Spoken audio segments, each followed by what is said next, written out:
You use this phrase, using cinematic storytelling as a device while still operating within the boundaries of documentary, to look at this historic notion of loss, to try and come up with other ways of making sense of that loss. I think the Palestinian cinema is really very exciting. And it is so because it does what literature cannot do, what theater cannot do, and that is evoke the past and think about the present and the future all within one piece of work at the same time. Now, cinema is very good at that, and documentary is better than fiction in doing that, I think. And I think Mahdi is using this very, very well. But on the whole, Palestinians are using cinema as a tool of cultural resistance, a tool of forming identity in Palestine, a tool of connecting to the memory. Because in this camp, for example, like many others, children are born and they are third generation Ayn Halwa. They haven't lived in Palestine. How can they connect to Palestine? How can they understand Palestine? How can they understand what to be a Palestinian is, apart from living in the camp, which today it probably is the identity of most Palestinians. Because both in Palestine and outside of Palestine, there are millions of Palestinians living in refugee camp. So for them to connect to what their grandfathers and grandmothers are telling them, for them to keep the commitment to a country they have never seen, film is really crucial. It is an excellent tool, and it also gives other people who are not Palestinians the ability to immediately connect to that, and hopefully to also support this struggle. Can you talk about the use of archive and film, particularly in terms of Palestinian filmmaking? It's a very complicated question to answer. The use of film in the film is very complex, very layered, very rich, and of course immediately connects us to memory, to the question of the accuracy of memory. He questions sometimes his own memories through film. And some of his memories relate to film. Some of his memories relate to football. And those two are the equalizer that the film uses to get to audiences that are not Palestinians, that are not closely involved with this question, because they immediately can connect both to the films that he is describing, but also to the football matches. So this is a very interesting device that he uses.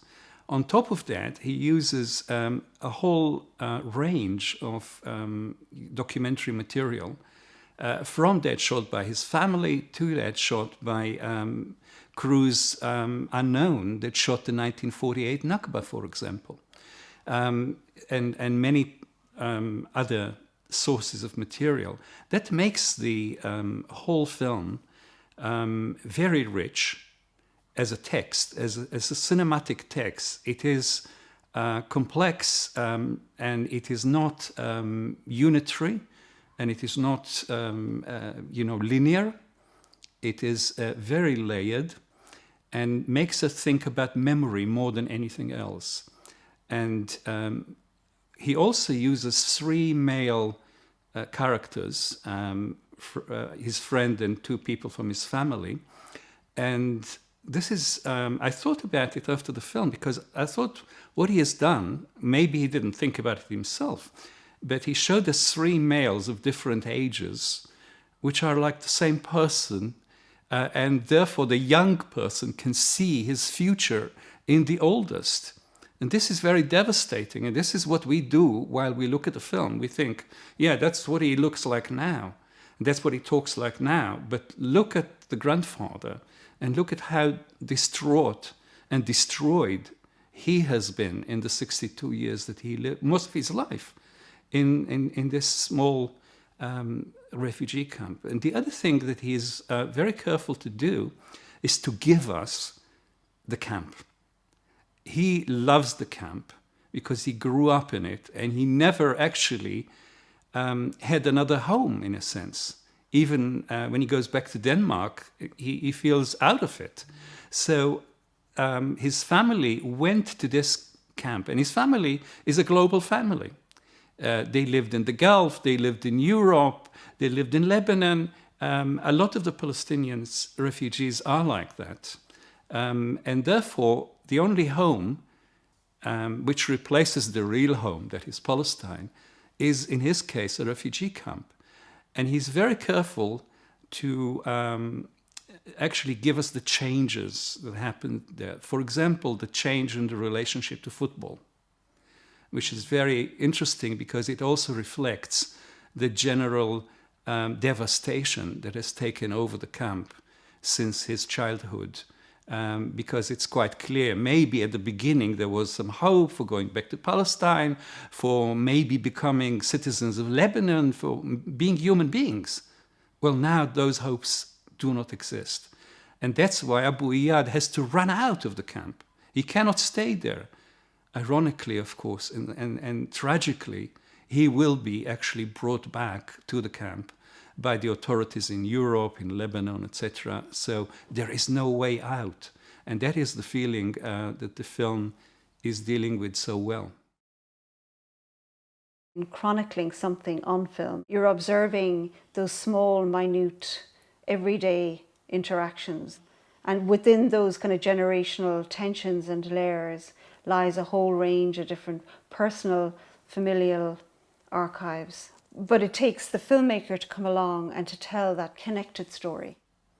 Well, the filmmaker in this case is an editor because he took material from so many sources, including his own.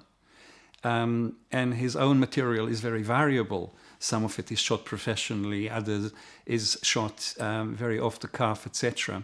And he has to coalesce it into a piece that tells us a story which makes sense. And I think this film is very, very together. It's very tight. Though it looks very loose at the beginning, part of the enjoyment is the kind of tightness that it achieves as it goes along, when it ends with us seeing Abu Iyad sitting on the pavement in Athens. I think that's really heart-rending scene. And nothing is said. What is there to say? Yeah? And the film has to end there because there is nothing left to say. So this is also the moment that the tragedy of Palestinians is touching the global tragedy of refugees everywhere, and therefore is available to everyone, for identification. I think I'm not objective, I'm a filmmaker. I think film can do it better than any other medium because it's total. The totality of film, not just the words, but little moments where nothing is said. But we see the uncle washing, shampooing actually, the doves in a pail of soapy water, for example. Moments like that are really precious. They're like gems in the film. And the whole film is full of them, beginning to end. But of course, it has also the tools of literature, of reflection, of description, of irony. And of course, it has the pictures and the sound and everything, and the music, which is used here so beautifully. And of course, films, the history of film.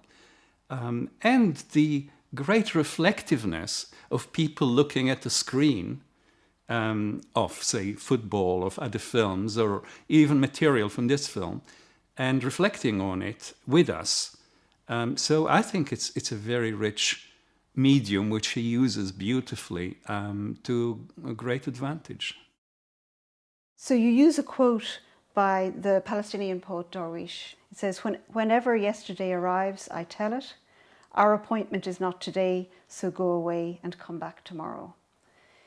And in an interesting way, Mahdi is sort of working through that tension between the past, the present and the future in this film in a very particular register.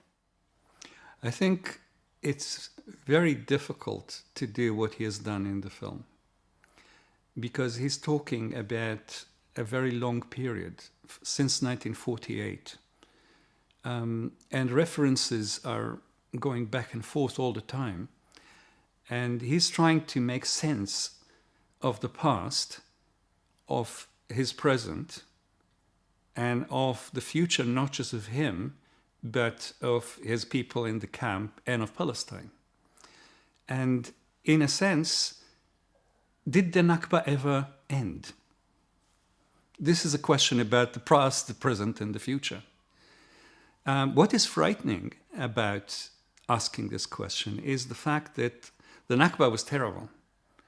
The present position is worse. And what is the future going to be like? We can only shudder to think. Therefore, to ask that question is important, is evocative. If we want to stop the next Nakba, we must ask the question about the past, the present, and the future, and how they are related. In other words, if we are to have a future which is not that of tragedy for both peoples, we must ask that question. And I think the film is doing that.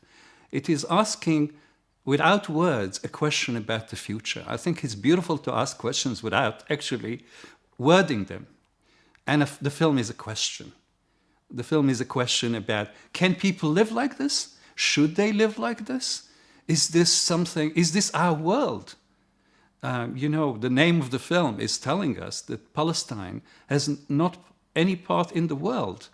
Now, we of the world, what are we to think of Palestine? It is our world in which this happens. So this reminds us, this kind of goes back, puts the questions to us. What is this world that allows this to continue? How can there be a world where this is not happening? So this is the question I think the film is posing, and a lot of Palestinian filmmaking is posing through storytelling. Past, present, and future. I think Israelis have forgotten to do that. They forgot a lot of the time to connect those three times, because they already are living in a utopia for them. A democracy of Jews only. Yeah? And therefore, anything that they can project cannot be so perfect. Of course, I don't think it's perfect. By not relating to the tragedy of the Palestinians, they have missed the possibility of utopia, political utopia. The Palestinians have to stick to that. And I think this question is hanging there in the middle of the film and is left with us at the very end.